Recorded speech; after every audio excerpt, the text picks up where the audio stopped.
Welcome to the PNW Peak Baggers podcast, where you get a chance to hear from some of our members and learn more about climbing and mountaineering in the Pacific Northwest. I am Bill Goodgen. I am the founder of PNW Peak Baggers. I'm your host.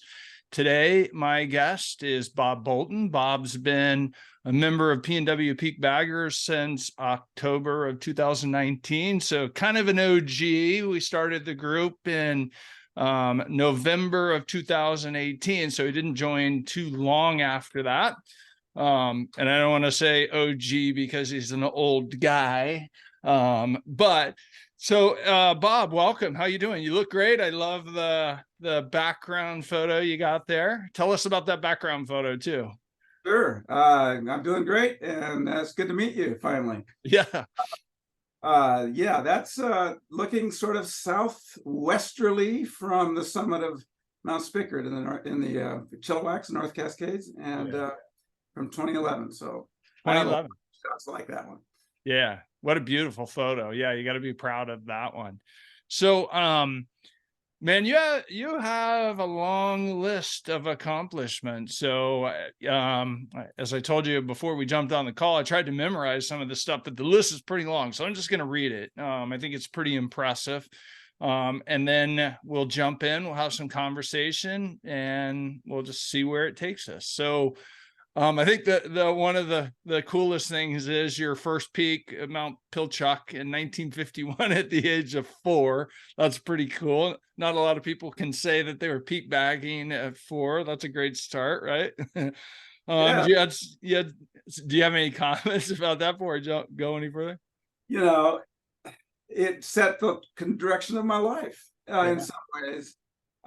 It just seemed like the right thing to be doing after I got a little older, and you know, my dad was a great role model for me in that regard too, so it worked out. Yeah. So you're focused on prominence. So, you know, most of your accomplishments and a lot of what we'll talk about today is about that.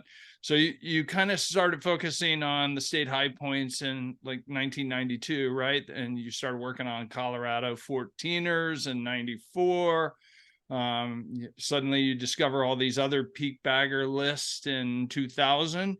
You started climbing all the Oregon county high points in 2003, or completed in 2003. You completed the Washington county high points in 2004. That was completed on Bonanza Peak, right? Then you completed the Continental US Ultras in 2008 on Mount Cleveland. You completed the Oregon P4Ks peaks in 2010 on Big Craggies. Then you completed the Continental US Top 100 Prominences in 2011. Completed the Continental US State High Points in 2012. Completed the Oregon Top 100 Prominences in 2013. Completed the Colorado 14ers and the Continental US P4Ks. I only got 27 of those. Oh, okay. Got it. Oh, all right. So that's a lot, man. How many total peaks do you have? Do you know? Yeah, 1,200. I was just looking at that this morning. 1,200 exactly right now. 1,200. Wow. Unique peaks and high. That's crazy. And you know, while you started your first peak at 4, I mean, you really didn't start going after peak bagging until later in life, right? It's not like you were climbing in your teens and 20s. It was kind of later, right? Well, you know, the starting point was basically just after some backpacking trips and stuff like that. I finally did Mount Whitney in 65 with my dad. And that was my first ultra, my first state high point, first everything. But then I didn't do much, like you said, until 2000. Well, really 2002. I just was off and on. You know, did a few things a year usually. Sometimes. And you lived in the Midwest for a while. Also, you lived in Chicago, right?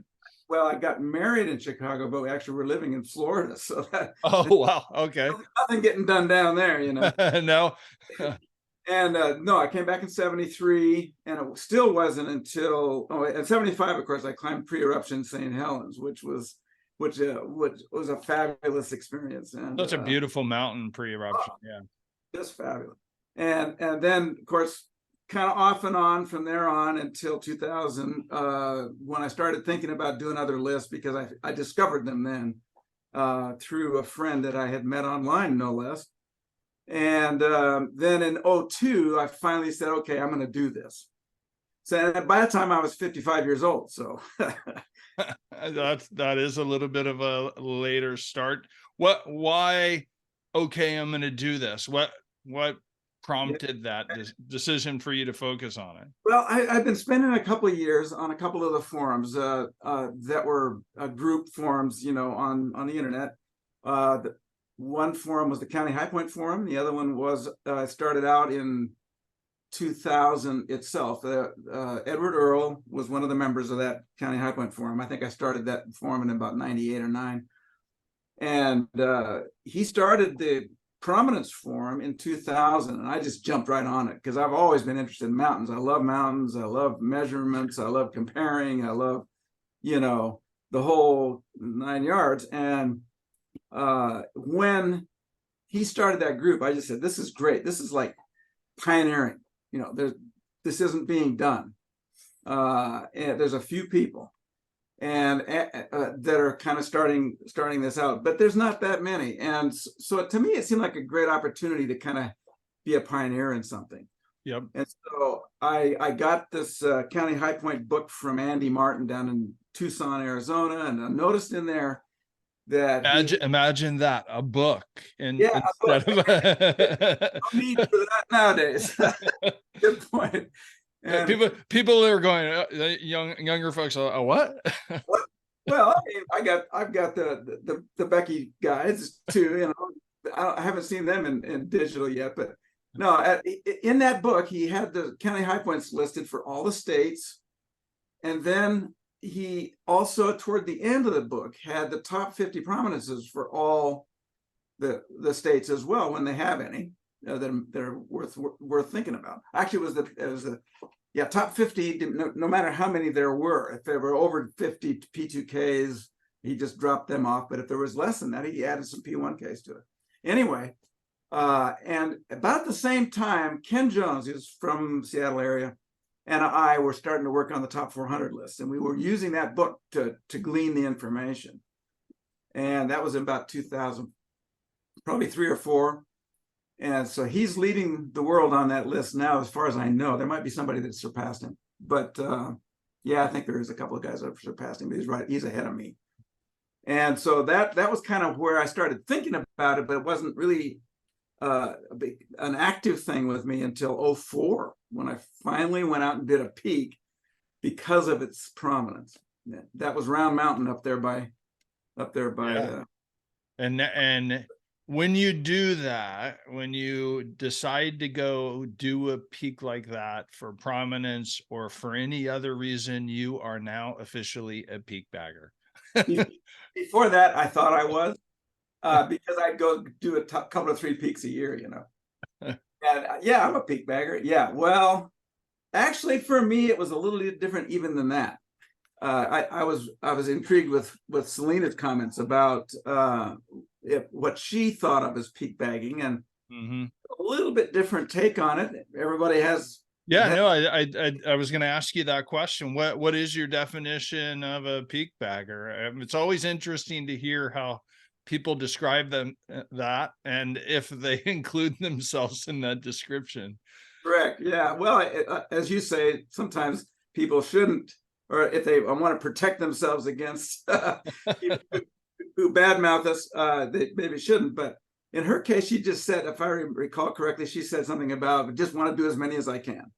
For me, it's a little different. When I found the lists in 2000, I started thinking about this. And when I finally started doing it in 04, to me, it was defined as working on lists as opposed to just going out and climbing. And you can pick your own list. It doesn't matter what kind. There's all different kinds of categories of lists. But when I started working on lists, that's when I became a peak bagger in my own mind, Yeah, true. That, I mean, that does seem to stand out, that people are working some list, multiple lists at, the same time often. Yeah. Yeah, okay. So, when you think about the hundreds of peaks that you've climbed, what do you, is there one that you're most proud of, or one of your prominence lists that you're most proud of?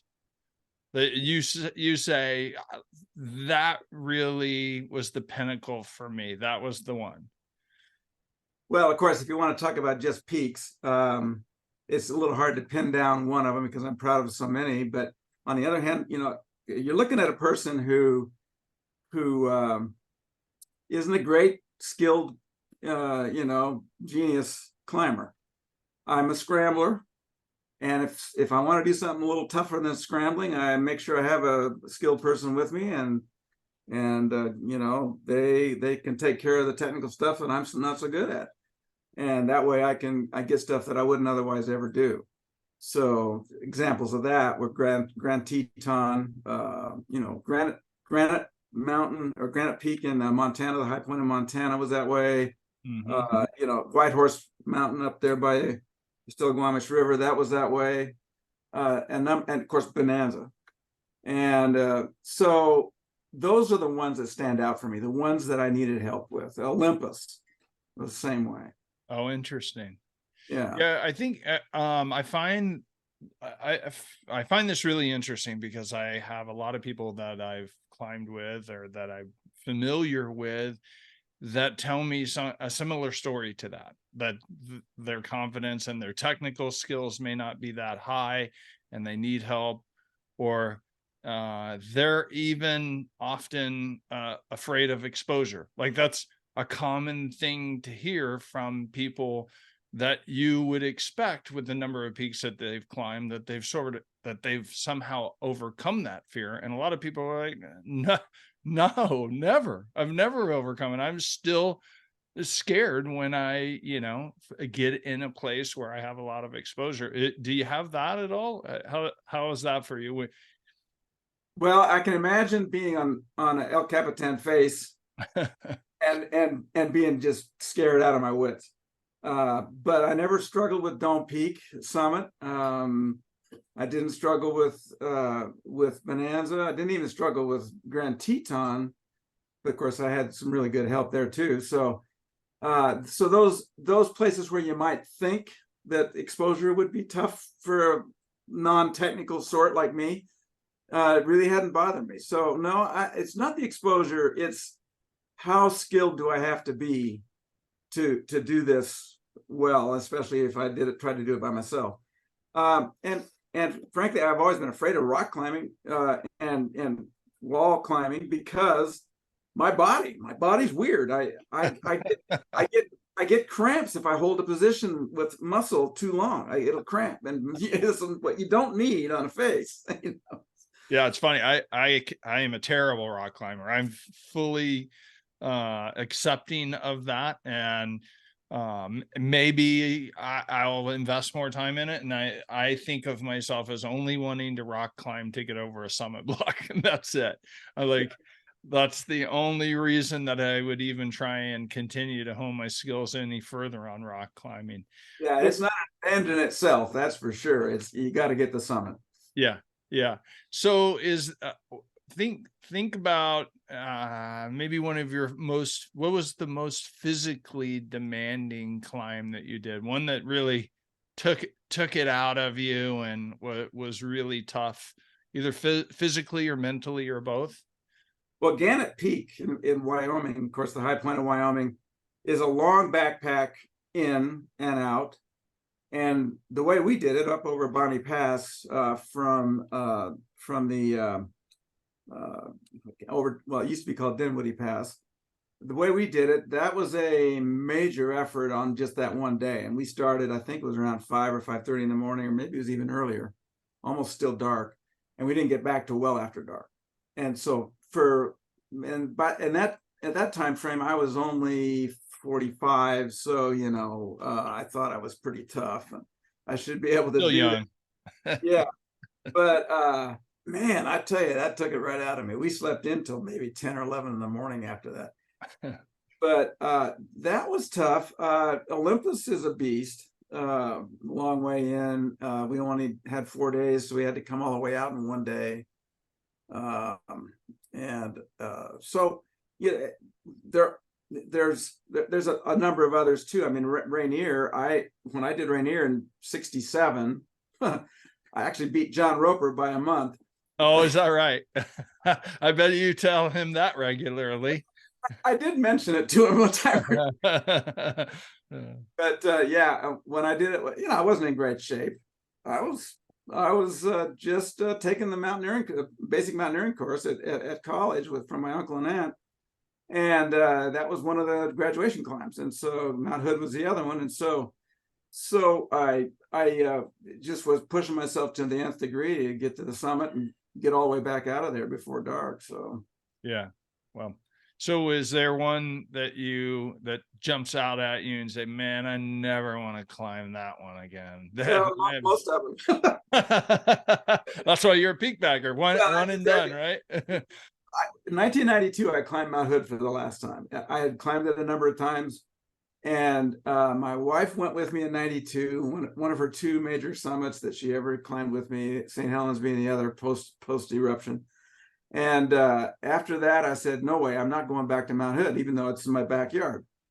And I'm done with repeats. Well, I've done a few since then, of course, but when I think about ones that I really would not ever think about doing over again, one of them is North Palisade down in California. Oh, interesting. Yeah, that we had Greg Sladen with us. He's 6'5", and the gully we were climbing, which is a standard route, that thing had been so melted out by September that there was the chockstone that we ran into it there was totally unclimbable. And so what we had to do was we had to work our way up onto the shoulder of a tall person, and Greg played that role. And that was the only way we were able to do it. Well, besides, there's other issues with North Pal, but it was a fabulous climb. I mean, don't get me wrong, I just won't ever go back. There's no chance. And there's others like that too. Yeah. I'm not big on repeats, and I don't get that excited when people even ask me. I mean, I would be the same. I don't need to do Hood 35 times or 40 times to feel like I have accomplished anything there. It's just not high on my list to go do again either. And most of the mountains that I've done, I would be the same way. I'd be a reluctant participant to go back. I do it to help a friend who really wants to do it, and it's really important to them. But other than that, there's so many peaks to climb. It's like, I mean, I don't want to tie up a weekend doing something that I've already done, again, unless it's to help someone else. So and I will help somebody else. And my friend Dwayne, there's a P3K. We're working on the top 400 that I mentioned earlier, prominences in the lower 48, and I've got some he hasn't done. He's got some I haven't done. So I offered to help him with one, well, no, 2 or 3, I guess by now. He hasn't offered to help me with any. Well, no, he did. He actually helped me with Big Craggy this last year, this summer. So, but nobody's stepping up to offer to do Jack Mountain with me as a repeat. As a repeat. It makes me think of a question I was thinking about earlier. When you first started climbing in pre-social media and all these forums that you had access to through the internet, how did you find your climbing partners? Or was it just, I had a couple of people that I climbed with, and that's who I climbed with? There was a club in Oregon, also one in Walla Walla where I went to school, college, that were kind of climbing oriented, outdoor oriented, climbing oriented, and I joined those two while I was in their area. They one, I think the Walla Walla one might still be functioning, but the one in Portland died out. And I've never really joined the Mazamas. I never really joined the Mountaineers. In fact, I had good friend in the Mazamas who I worked with for years and years and years, and he's a senior climb leader. And when he died way too young at age 61, I said, yeah, I'm going to join the Mazamas because I want to climb North Sister and I haven't done it yet. And I need a team. Well, I found out that they wouldn't even publish their climbs of North Sister. It's kind of a dangerous little bugger or big bugger, whatever. And also, they required you, in order to even get considered for a climb, they required you to do their intermediate course. And by the time I was going to do this, it was 2009. And, I just wasn't up to taking intermediate courses. So yeah, it was hard. That's why I've done so much with one guy, Dwayne. If anybody looks at my stuff, I've done almost 400 peaks with Dwayne Gilliland, and he's just a great friend.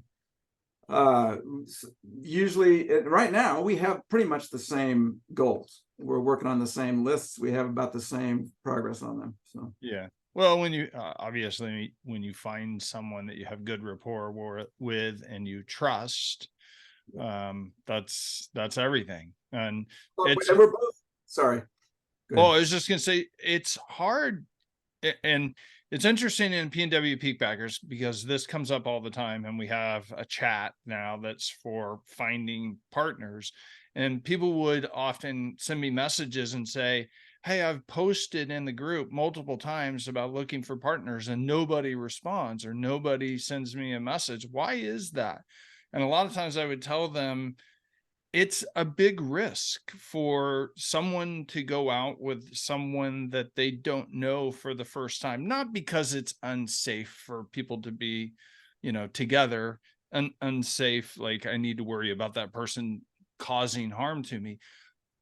But it's not only making sure that you both have the same technical skills, but it's moving at the same speed, making the same kinds of decisions about risk tolerance and compatibility. You're out together for hours. If you're a talker and the other person's not, or vice, you got two introverts or an introvert and extrovert mixed, that could be a disaster. And some people just are like, yeah, I'm good with my group. So a lot of times the best way those connections happen is I know somebody, I've been with them, and you have a friend in common, and then that allows you to bridge that gap, and then suddenly you're climbing together.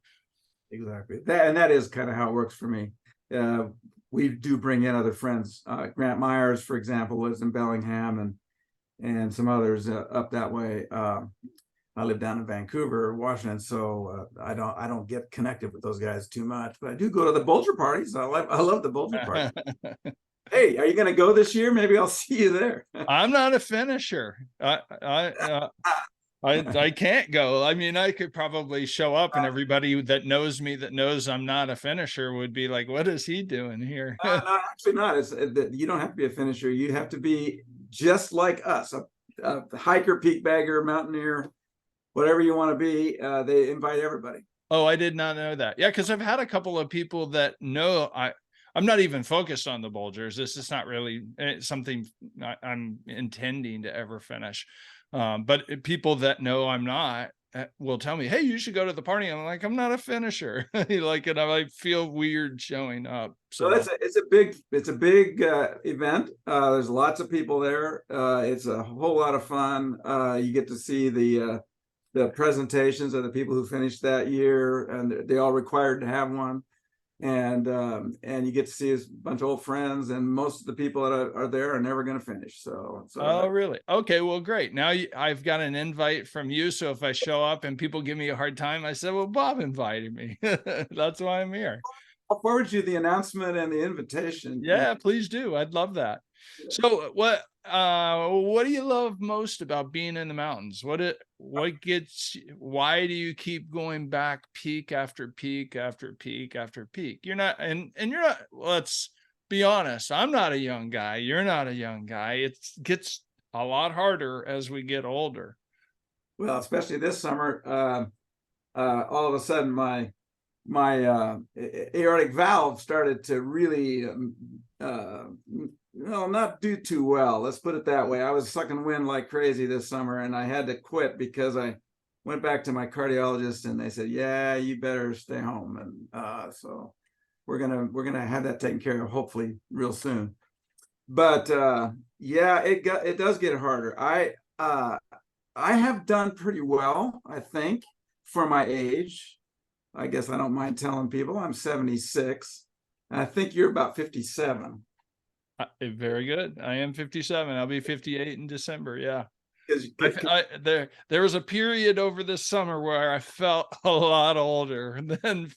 I heard it. Yeah, I heard about But I'm starting to feel good again. So good. Well, I hope you come back strong. I at age 57 was when I finished the Washington County Highpoints. Okay, oh wow. Yeah, look at you. Hey, you're doing amazing. Not at your age, at any age. I guess. I mean, I'm certainly not a Jason Hardrat, but His name comes up a lot on these podcasts. no kidding. It was good to watch that podcast. That was really, yeah, it was great. I loved talking with him. he's quite the guy. I've been to Bonanza, Oregon, by the way, where he lives, but I haven't seen him there. Anyway, or where he works anyway. I can't imagine anything I would rather do. I mean, I have some retirement projects, but they get interrupted extremely easily when I want to go to the mountains. They're all wonderful. I mean, I'm putting a bunch of trip reports now on peakbagger.com just because I never had the time to do it before, and now I'm doing them. My memory's shot, but the best I can. But and that's fun. But nothing like packing up and going out and doing a trip and picking up another 10 or 12 peaks, or 15. It's funny. I actually said that to my wife. I was like, my God, I got to get healthy. This staying home and working around the house, doing all these chores and stuff, this is for the birds. Like, I need to get healthy and get the hell out of here. Absolutely. So, it's hard often for people to pin down one person that's been most influential in helping them. Is there someone that you look to as really your mentor? I know you talked about your father starting you in hiking early on at an early age, and he was a hiker, and he even hiked on the PCT in his 70s, right? Yeah, he finished the Washington section of the PCT, not in once. He did it in segments over, I don't know, 40 years or something, probably. Or is it 30? I don't remember exactly. No, it was over 40 years. He started in the 40s, finished in 93. And, he climbed Glacier Peak twice. He climbed all the rest of the volcanoes in Washington and also Hood, but that was it. He didn't do much else in the way of climbing. His older brother did. He was a member of the Mountaineers. Okay. And they took me, he and my aunt took me on a number of trips when I was young, in my 20s, including the one that I don't know if you've read the story yet, probably not, but I sent you, I put a link in there for my 1975 trip. And I did, yeah, I read that. Yeah, and so that they are inspirational in a sense to me. I had some run-ins with them as well. You talk about compatibility, right? Doesn't even work with your loved ones, right? So but they were very influential. I look at people different. Jim Whittaker was a major hero back in the day in '63 when he went to the Everest, and Ed Viesters. I use his thing. The summit is optional. Getting home in one warm piece. I added a little bit to it. Getting home in one warm piece is that's mandatory. Yeah. So yeah, we set turnaround times because of that philosophy. And of course, I didn't really get it from Ed, but it's good to have a major voice saying things like that. Yeah. But yeah, it's there's other guys that I've met and climbed with that are amazing. Bob Packard. Okay, if you ever look on peakbagger.com and you want to see who's doing a lot of stuff, he's like number 3 in the number of peaks that he's done, over 7,000. And there's, yeah, look on the, well, I don't know how you look at climbers. Yeah, if you look at the climbers menu on peakbagger.com, you go there and you can click on some links that show who has the most numbers of peaks, who has the most unique peaks, as well as ascents. Yep. Ascent counts. And he's way up there. I've actually been on mountains with him. So, just that influence of doing so much. And now he's gonna do way more than I ever will. Bob Martin, same thing.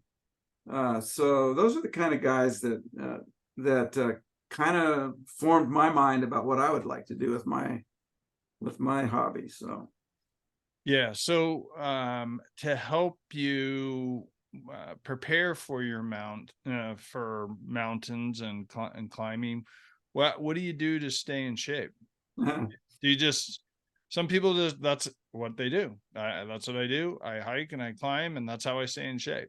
I can't get away with that. I have to train and have to at least do other things. I don't know if I'm unique, probably not. I hate repeat doing things over and over and over and over again. I just don't like it. So for me to go to the gym would just be like death. I would hate that. So yeah, I do a lot of hiking. We live near the Columbia River Gorge. There's lots of vertical there and lots of trails, and you can go there and just push them as hard as you can, carry a bigger pack, that sort of thing. In 1990, though, I got pneumonia really bad, and it scared me to death. I thought I was going to die, and finally I said, I'm going to be a lot stronger after this. And I went out that year and did a ton of backpack trips, and started running in September for the first time in my life. And I trained with running for years after that, until my muscles wouldn't take it any longer. They kept giving me injuries. So I had to quit. But that, I'll tell you, was the best thing I ever did for myself, was running. Running. Yeah, and I did a number of Hood to Coast relay races. Oh, that's right. Yeah, such a fun race. I've done it a few times. In fact, we were going to try and get in with a PNW PeakBaggers team. Oh, nice. This year and didn't make it. I'd love to put another, so we'll try again next year. I'd love to put together a team. It would be fun. I haven't done it in years, but I had a blast. I did it four times. When did you do it?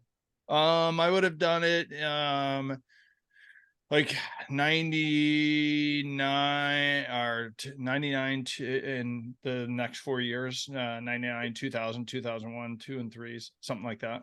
My last one was 99. We probably met. Oh, really? Yeah, wouldn't that have been funny? Yeah.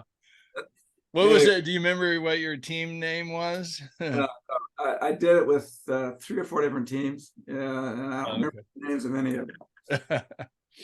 So, yeah, it was a great. And then I did a half marathon at a 7:35 pace. I thought that was pretty good for a 46-year-old. That is good. Or a 44-year-old. And I didn't think that was too bad. And so when I was running, my climbing and backpacking, my leg strength, my cardiovascular, and all that stuff was so much better. Yeah. Than it had been before. And I haven't really totally lost all that, even though I can't run now. So.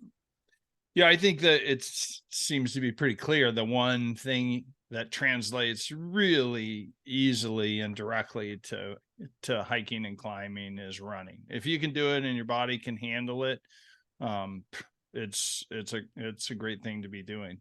Do you have any nutritional stuff that you follow, or are you pretty particular about what you do before climb and during and after, or just whatever strikes you?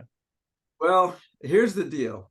My parents raised me vegetarian, no less. I've never eaten I've eaten a few bites of meat, but not too many. Oh, I didn't know that. Oh, yeah. Okay. And I can't help but think that it's actually helped. I've looked into this blue zone stuff where they talk about the places in the world where people live longer, and And in one of those cases, they have about the same kind of diet I do. My dad didn't die till 107, and he. When I saw that, I was like, well, you got plenty of years left to climb. Well, I hope so. It hurts more, but and I think there's something to that, as far as, you're eating the stuff that comes right out of the ground. It's fresh. It's got all the nutrients there. You get them in your body, as opposed to trying to get them out of some other creature's body. And I think there's actually a big, huge advantage to that. But that's a whole different matter. I'm not a nutritionist. But on the other hand, I can't complain about it. I mean, I am 76 years old, and usually people fall over dead when I tell them that. So, do you have a summit ritual with like, I eat this, or okay, 2 thumbs up and that's good? And a photo, yeah. Well, yeah, I have a dear friend here in the area that's when she was seeing my pictures with my 2 thumbs up, and so that's a big thing for me. But no, I don't. Yeah, an apple. I eat an apple on every summit, pretty much. Oh, that's great.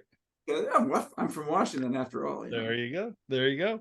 So you've been in PNW Peak Baggers since 2019, pretty early on. We were probably still a fairly small group then. I mean, it's not like we took off. I remember I've told people these stories. I remember lots and lots of days where I was just posting any kind of, that's why part of the reason why I don't post that much anymore is because I posted so much nonsense in the beginning just to try and get anybody to join in on the conversation, or post a picture, or do anything. I'm like, I would make up questions that I didn't even really have, just so somebody would, throw in an answer and contribute.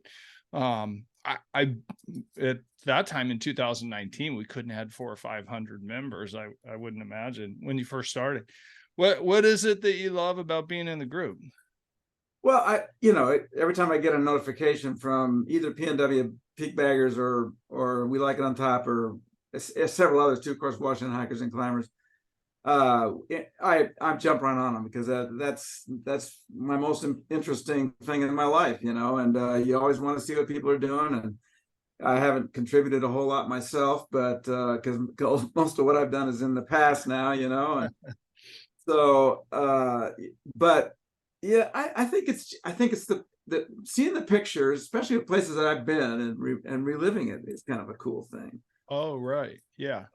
And also just seeing who's doing what. And, you start getting familiar with people. You end up, maybe with some of them, you end up making friends with on Facebook. And so, it's my thing. I really enjoy it. And did I shut off my video? I did, didn't I? There you go. I was like, Bob, we lost you. I don't know what I hit. Something on the keyboard.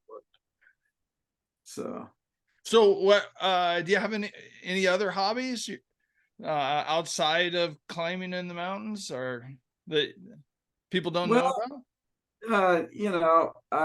I guess you could call it hobby. Nobody will understand this, but I love classical music. And so one of my bucket list items is, I don't know how many people are going to even understand this, but well, give it a try. One of my bucket list items is to see and to attend a concert of a Gustav Mahler symphony, all of his symphonies, all of his orchestral works, conducted by different conductors. There's only 11, and I'm about halfway there. And like, I got tickets for a concert in Cleveland in November, and I just was in Seattle for one of those concerts this summer, and I've got another. I've already been to one in LA, and I'm going to San Francisco in next June. So that's kind of crazy. It's a fun little hobby. Yeah. Is that were your parents, did they like classical music? Is that where you got it from? Yeah, that's where I got it. My dad had a collection of old LPs, scratchy, mono, not even stereo at first. And I'd listen to this, I'd play them. I played them more than anybody in the house, and I just learned to love it, so. Yeah, great. So getting close to kind of wrapping up here, Bob, thank you. I always ask these two questions. One is your parting piece of wisdom for those who are just getting started on their peak bagging journey. One of the things that I feel like I represent to the community and to any group that might get together and want to do more bagging of peaks or more just mountaineering. I think I represent the low skilled types who if they need encouragement to continue to try to learn and to have more experiences. I'm a case in point. I just learned by a lot of experience, but also by that training I got way back when. So take a basic mountaineering course if you want to do this kind of thing. If you want to go farther than that, great. But get off trail. And when you get off trail, be sure you know what you're doing. Don't go out there thinking, oh, well, this is easy. I ran into a guy on Mount Adams, one of my climbs at Mount Adams. We were on our way down. It was October. It was cold. We had, we had our big pack, well, not big packs, we had day packs, but we had a lot of gear. We were going down. It wasn't really cold yet, but it was going to get cold. There was a guy going up in his sneakers. I said, where you from? That so often. Yeah. Where are you from? He said, Iowa. I said, where are you going? Up to the summit. It's just right there. We were flirting. And any number of bad things can happen, including just some fog bank moving in and getting disoriented. Use the technology, learn how to do the maps with the compass in case the technology fails.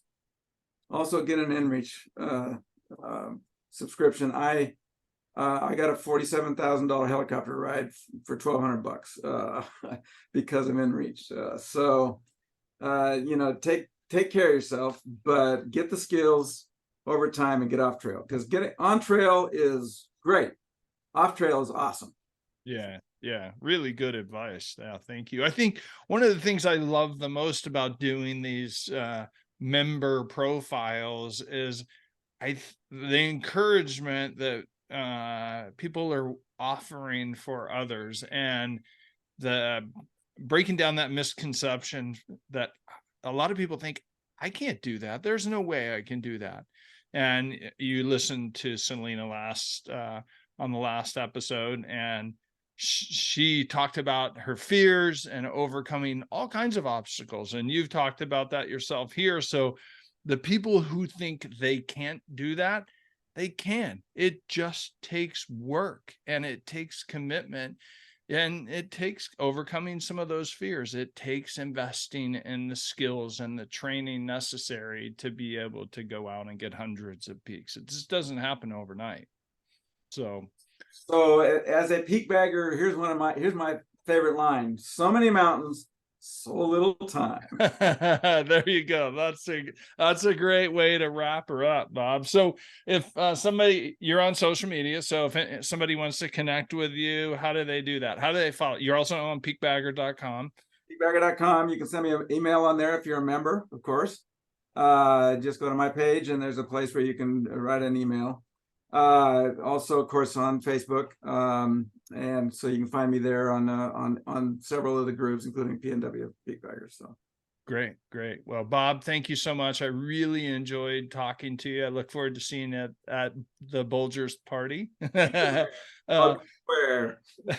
For those of you who are watching us on YouTube, make sure you hit that subscribe button and the notification bell so that you get updated whenever we have new episodes that we load up here for you. If you're listening to us on Spotify and or Apple, make sure you follow us. Same thing. You'll get notified when a new episode is loaded. We'll try and get these out pretty regularly, every couple of weeks, maybe would be the goal. That'll give you a real good cross section of the members, as well as they do impart some pretty good advice, as Bob has done here today.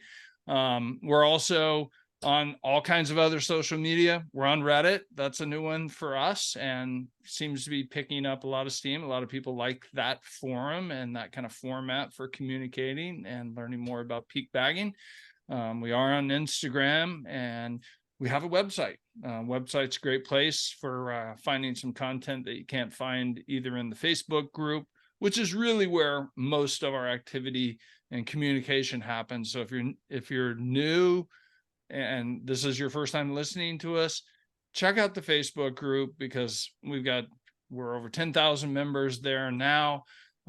We have a great forum for connecting with other people, learning new skills, getting beta and trip reports, all the stuff that people love the most. So thanks again for listening. Thanks, Bob, for joining us. I really appreciate it. And we'll see you out in the mountains.